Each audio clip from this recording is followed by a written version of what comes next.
Folks, so I'm out and about again today. I'm heading northwards up the A1 to Peterborough to visit the Hereward Wargame show.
So this is Dave, Bedford Gladiators, and you're the man responsible for this wonderful... Yes, this is my fault. So how long did it take you to do all these bases? There's a fair few there. The actual jungle bases, I'd like to say, obviously spare time, so whatever I've got in the evenings, a couple of months. Oh wow, wow. It looks great, looks great. I mean, the idea basically come from a YouTube channel with Mel the Terrain Tutor. Hi Mel. Oh yeah. Yeah, he's excellent at giving out all the little instructional bits and bobs you need to do all these bits. So that's the channel that got me back into building terrain and exactly. stuff. So based very heavily on his ideas. Yeah. So yes, we've got mixed herbs on the bases. Very nice, pleasant smell while we're getting that created. Yeah. So yes, a couple of months to build those. And then we've got all the other bits and pieces. I think the whole thing, starting from when I first started painting the figures, probably about 18 months ago. Wow. It's obviously a bit of collecting and painting and building and every spare moment we had. And I saw you running it through last Monday at the club. Yes, we had a bit of a practice go last Monday just to iron out any little bits of the rules, because it's been a while since we played bolt action. And it's bolt action, right? So we were trying to remember what we've done with bolt action before, so it's been a little while since we played it. So yeah, it's working out quite nicely now. And you're also going to be putting this on at our do as well. Yes, you'll see us again at the end of September over at the Literary Festival. Yes, brilliant. Indeed. So you can come and see it in the flesh if you're not here today at the Peterborough show. Yes, indeed. And is it a specific battle, or is it just a general? It's a generic sort of Pacific island hopping battle. So as you've got your US Marines landing here with all the LVTs and whatnot, the Japanese in defence. So there's lots of very interesting little rules that the Japanese can utilise, which perhaps not in the usual bolt action game that you'd see on the European theatre. Yeah. So spider holes being one of the biggest ones. Nice. So, for example, you see you've got these little markers here. So if you get the island hopping set from Warlord, these come with it. So the rule with those is if you advance from cover, you're still counted as being in cover, and if you don't fire, you also count as concealed. Obviously, these islands were very heavily prepared for defence by the Japanese. They had months, if not years, in some cases. So they were riddled with tunnels, They've got a whole network of things, interconnecting fire bases. So the Americans would come along, think they've taken out a bunker, and the next thing you know, some other guys have popped up underneath and remanned the machine gun. And he's done it, yeah. So there's all that goes on. And I like these guys with the long sticks. What was that, like an anti-tank mine on Oh the yeah, end they're or suicide something anti-tank like bombers, yes. Yeah. So you can probably imagine the Japanese, I mean, a lot of their vehicles, like this is probably about the best one you can get in the general theatre of the Pacific. Obviously there were some more heavy ones that didn't see action. Yeah. They were on the home islands for obviously the expected American invasion. Still really, excuse me, 15, 20 years out of date. Yeah, very By basic. the late 40s. Well, they have like a 37mm gun or something. This one's a 47. This is a good one. It's a good one. So they come up against things like Shermans, and the Shermans might as well be a Tiger tank. Yeah. As far as the Japanese are concerned, they couldn't touch them. So to try and counter that, they had all kinds of typically Japanese ways of dealing with it, which was suicide guys. Either guys here with basically a mine on a pole. Other things they used to do was dig a pit with a guy in it with a like a naval shell or an anti-tank shell and a hammer. Wow. Here comes a tank, whack. That's grim, isn't it? It is grim, but you got to remember these guys are all fanatics, Yeah. all dying for the emperor. And, you know, it's a bit like the naval war, the kamikaze. Kamikaze. One plane, one ship makes a horrible sort of sense, doesn't it? Really? This is it. I mean, this is the mentality. So, effectively, playing in the Pacific theatre rather than the more usually played, although it is, I think, growing in popularity, there's a lot of different nuances to the game which are different to playing in the European or even in the Russian theatre. Yeah, I guess this sort of terrain you could use for like Vietnam or any other sort of stuff I mean, as well. a jungle is a jungle is a jungle, isn't it, really? So yes, it can be used for multiple different things. I mean, I'm going to expand this anyway. I want to get some more buildings, perhaps get a nice jungly river in the middle of it somewhere. Yeah. Perhaps we can make an airfield. PT boat on it, perhaps. PT boat. Apocalypse Now. Oh, yes, there we go. Apocalypse Now. Cricket table. There we go. Nice one. Thanks a lot, Dave. Thank you very much.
Peterborough Wargames. This is Mike from And you're the club responsible for putting This on this. is our mad idea, yes. Yeah. We've been doing it since 2015 with a long break after 2019 for the obvious reason. Of course, yeah. So this is the first time back, which is fantastic. And I see the car park's full and everything. And it's It's a great normally a crowd. problem. There isn't a place at the venue's car park's not big enough. But yeah, we're expecting as many as we had before lockdown.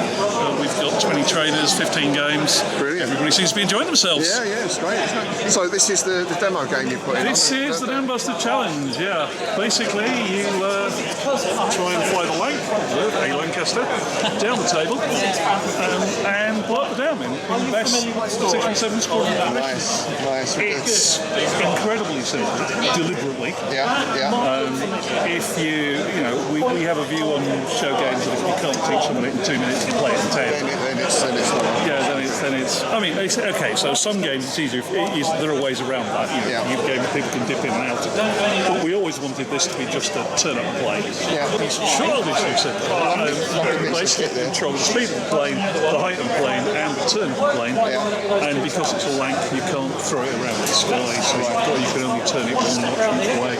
And the aim is to be 220 knots, 60 feet, and about the point where you need to blow the dam. Wow. And if you come around the other end, basically we took an aerial photo of the dam, traced it onto his phone board, and just generally picking it up. And these are the tumbling dice, 1/600, I think. Oh yeah. Dam busting lights.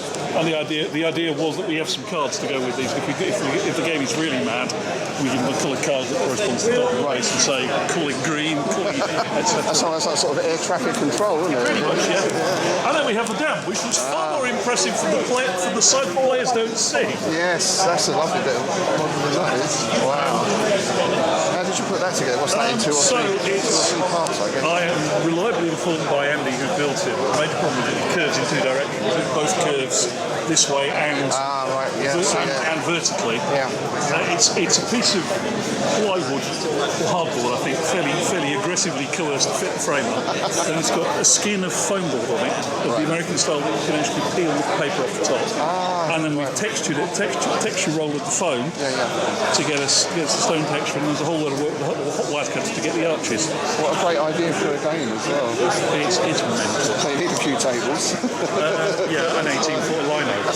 We now leaves with the question, what else can we do that requires 18 foot lino? I have just acquired 3 Martian tripods from Wargames. Right. So we're probably going to do Thunderchild at some point. Yeah. I'll say that'll be a very long sea battle as well. You can do a wonder of things. I mean, you can turn it into, if you ought to do 633 squadron. Yeah, that'd be a good one. The Viking longboat race. Oh yes. We have ideas. And I always think the Dam Busters raid was a bit of the inspiration for Star Wars. Yes, George Lucas said so in his many words. It's got to be, isn't it?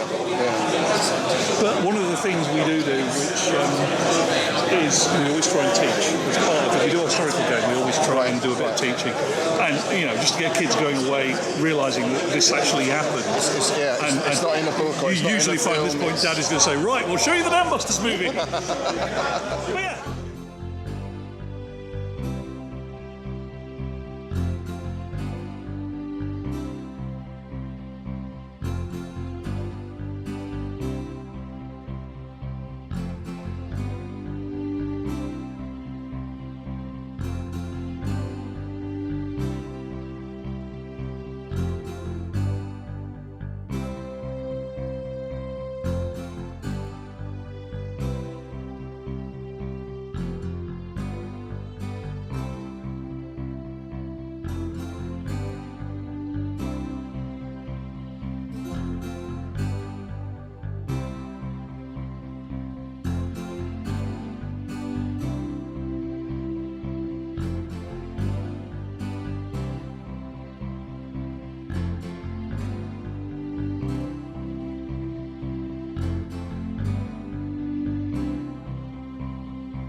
So there we go, excellent event. I think that's the first wargaming event I've been to for, well, quite some time, really years, certainly pre-lockdown, and thoroughly enjoyed it. Really well organised, nice and busy, but not too busy, and it was a good mix of games you could watch, games you could join in on, good mix of traders, figures, books, scenery, all sorts of stuff.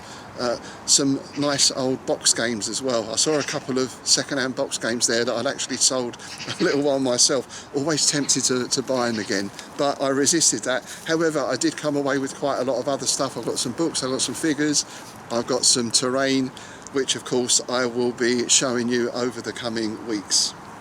More stuff to paint. Also nice to see a few familiar faces there, the Bedford Gladiators crowd, and Robin from Hobby Hive was there as well. And a little bit of news, he tells me he's possibly going to be setting up an actual shop or premises in Bedford. So we'll be keeping a close eye on that as well. All in all, excellent day out, a bit heavy on the wallet, but you know, what's money for if not to spend it on things you enjoy? Alright, so I'm heading back to the Dragon Wagon. I'll see you next time.